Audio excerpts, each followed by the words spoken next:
좋아요와 구독하기, 알림 설정까지 눌러주세요. 감사합니다. 반갑습니다. 반갑습니다. 수연당 꼬꿍입니다. 예, 오늘 띠별 운세를 보실 건데 어떤 띠를 보실지 이제 설명 좀 해주세요. 오늘은 범띠, 호랑이띠라고도 하죠. 그래서 범띠들 나쁜 거 좋은 거 올해랑 내년까지 포함해서 범띠들의 운세를 제가 조금 뽑아 드릴까 합니다. 일단은 10대들 빼고 20대부터 제가 봐드릴게요. 98년생 무인생들이죠. 23살입니다. 올해 23살 무인생들. 자, 첫 번째로는 단점이에요. 금전적으로 손해가 조금씩은 들어올 가능성이 높다. 예를 들어서 내가 헛돈을 조금씩은 더 쓴다라고 보시면 되는데, 이게 무슨 말이냐고 하면 말 그대로 그냥 내가 100만 원을 예를 들어서 써야 되는데 뭐 110만 원, 120만 원, 반대로 내가 10만 원을 써야 되는데도 뭐 10만 원, 20만 원 이런 식으로 조금씩은 헛돈들을 조금씩은 더 주게 돼 있다라고 보시면 되고, 돈의 흐름대가 별로 그렇게 좋게 들어오는 거는 아닙니다. 그렇기 때문에 금전적으로는 좀 손해를 보고 갈 수가 있다라고 제가 설명을 드릴게요.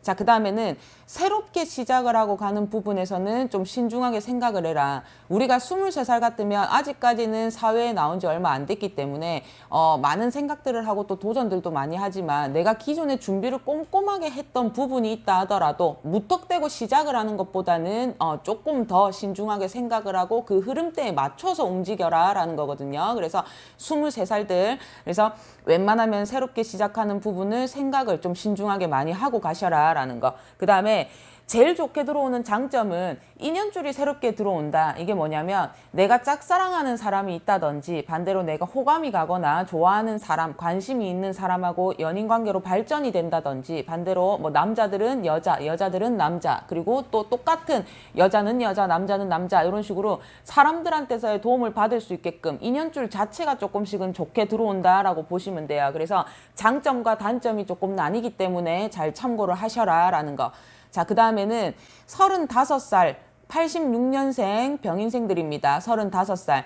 35살의 범띠들은 첫 번째로는 단점들만 일단은 들어온다고 제가 설명을 드릴게요. 장점이 지금 들어오는 게 현재로는 없어요. 그래서 첫 번째로는 관재수가 엮여 들어올 가능성이 굉장히 높다. 말 그대로 벌금, 세금, 그 다음에 지나간 사건까지 다시 수면 위로 떠오를 가능성이 높다라는 거. 이미 지나간 거라서 내 머릿속에는 이미 까먹고 있는 거지만 다시 수면 위로 떠올라서 내 귀에 들어온다든지, 뭐 와서 다시 조사를 받아라 한다든지, 반대로 와라 가라 한다라는 뭐 통지서를 받는다든지 이런 식으로 엮여 들어갈 가능성이 굉장히 높다라고 보시면 되고, 그 다음에 내가 예를 들어서 직장을 다니는데 너무 힘들어요. 다른 쪽으로 직장을 옮기고 싶습니다. 또 반대로 내가 회사 그만두고 나는 새롭게 내 거를 하고 싶습니다. 뭐 사업을 하시던 장사를 하시던 이런 부분에서도 하시면 안 됩니다. 무조건 움직이지 말고 힘들어도 차라리 내년까지는 그 상태를 그대로 유지를 하시는 게 제일 좋을 거다라는 거죠. 무턱대고 옮겼다가는 결국은 안 좋은 것들이, 그러니까 가봤자 그 자리가 그 자리예요. 그리고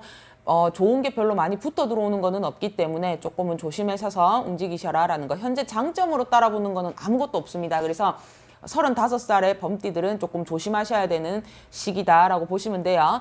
자, 그 다음에는 47살입니다. 74년생 47살 범띠들이죠. 자, 첫 번째로는 투자를 하시면 안 된다. 이게 뭐냐면 남자분들은 요새 많이 하는 주식이라든지 부동산, 여성분들도 똑같아요. 뭐 요새는 주식과 부동산 뭐 하다못해 내가 소소하게 투자를 할 수 있는 부분이 있다. 반대로 내가 투자를 기본적으로 기존에 하고 있었던 곳이 있습니다 한다 하더라도 금액대를 조금 다운을 시켜서 하셔라. 이게 뭐냐면 예를 들어서 뭐 내가 100만 원을 투자를 했다, 뭐 1000만 원을 투자를 했다 하시면 50만 원을 투자를 하시던지 500만 원만 투자를 하시던지 금액대를 조금 다운을 시키시던지, 아니면 아예 투자를 조금씩은 미루시던지, 일단은 투자를 하고 가시는 부분에서는 조금 조심하셔라 라는 거. 그래서 결국은 내가 투자를 한 만큼 이익을 건질 수는 없다라는 거예요. 그래서 투자의 개념은 조금 내려놓으셔라 라는 거. 그 다음 하나 더는 초상 소식이 자주 들려올 겁니다. 말 그대로 초상집을 들어가지 말아라인데, 예를 들어서 정말 친한 친구입니다. 뭐 하다못해 내가 꼭 가야 되는 자리입니다. 뭐 친인척입니다 하더라도 웬만하면은 옆에 있는 사람을 그냥 보내시거나 아니면 그냥 봉투만 하시는 게 차라리 낫다라는 거. 초상집 들어갔다 나오면 상문이 낀다라는 말이 아니라 일주일에서 길게는 한 달 정도까지는 몸이 아프거나 기존에 내가 하고 있는 일이 조금씩은 틀어져서 들어올 가능성이 높아요. 그래서 웬만하면 초상집을 좀 들어가시지 말아라 라고 제가 설명을 드릴게요. 그리고 좋은 거는 이사하시거나 그 다음에 뭐 멀리 이동하시는 거, 내가 뭐 해외를 가고 싶어요. 반대로 뭐 국내 여행을 다니고 싶습니다. 장거리 이동이 좀 들어옵니다 하더라도 아무 문제 없기 때문에 움직이셔도 상관은 없다라고 보시면 돼요. 그래서 잘 참고를 하시길 바래요.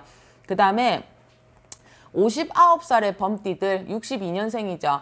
59살 범띠들은 아홉수가, 그러니까 59살이면 뒤에 구자가 붙죠. 우리가 아홉수가 들어왔다라고 표현을 할 수가 있지만 아홉수 치고는 굉장히 좋게 들어온다라고 보시면 돼요. 또 물론 내년에는 나이가 바뀌겠지만 올해 남아있는 거에서는 아홉수에 포함이 되기 때문에 설명을 드리지만 아홉수 치고는 괜찮습니다. 그래서 기존에 안 풀리던 일들이라든지 뭐 반대로 내가 하고자 했던 일들이 있다라고 하면은 하셔도 되지만 대신에 옛날 어르신들 말에는 우리가 아홉수일 때는 뭐 사업도 그 다음에 뭐 결혼도 하는 게 아니다라는 말이 있기 때문에 그게 빈말은 아니에요. 그래서 하시되 조금은 신중하게 생각을 하셔라 라는 거. 그렇지만 그래도 아홉수 치고는 좀 좋게 들어온 케이스다라고 보시면 되고, 그 다음에 금전 흐름대가 굉장히 좋게 흘러갑니다. 그래서 예를 들어서 못 받은 돈이 있다거나 내가 장사를 하고 있거나 뭐 직장을 다니고 있다 하더라도 꽁돈 아닌 꽁돈, 그리고 내가 뭐 갑자기 장사가 잘 돼서 돈을 조금씩은 더 만질 수가 있다든지 이런 식으로 금전의 흐름대가 굉장히 좋게 흘러간다라고 보시면 돼요.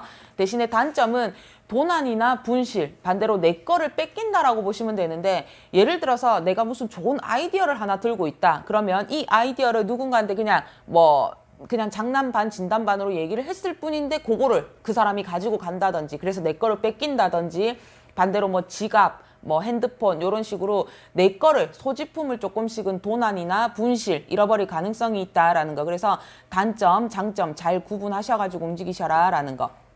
그 다음에 71살 범띠들입니다. 50년생이죠. 지금 71살의 범띠들은 사람을 조심해라 라는 건데, 이 사람이 멀리 있는 사람들이 아니라 내 바로 옆에 있는 사람, 즉 가족을 조심해라 라는 건데, 어떻게 보면 가족들끼리 헐뜯고 싸우는 것들이 눈에 많이 보여 들어오거나, 반대로 예를 들어서 이제 내가 요때쯤이면 내가 재산 관리라든지 이런 부분들을 좀 하고 싶습니다 하면 나는 가만히 있는데 자기네들끼리 다툼이 생겨서 내가 괜히 눈치를 봐야 되는 상황이 생긴다든지, 반대로 내가 그것 때문에 뭐 골치 아프고 스트레스 받는 일이 생긴다든지, 가족들 안에서 사람들과의 분쟁이 조금씩은 일어난다라는 거예요. 그래서 외부적인 사람들이 아니기 때문에 내 바로 옆에 있는 가족들을 조금은 조심하십시오라고 제가 설명을 드릴게요. 그래서 20년도, 그 다음 21년도 포함입니다. 그래서 범띠들이 장점과 단점들을 잘 추스르셔가지고 그래도 남아있는 거, 그리고 또 들어오는 해 좋은 해 보내시길 바래요. 또 좋은 것들을 제가 알려드릴 테니까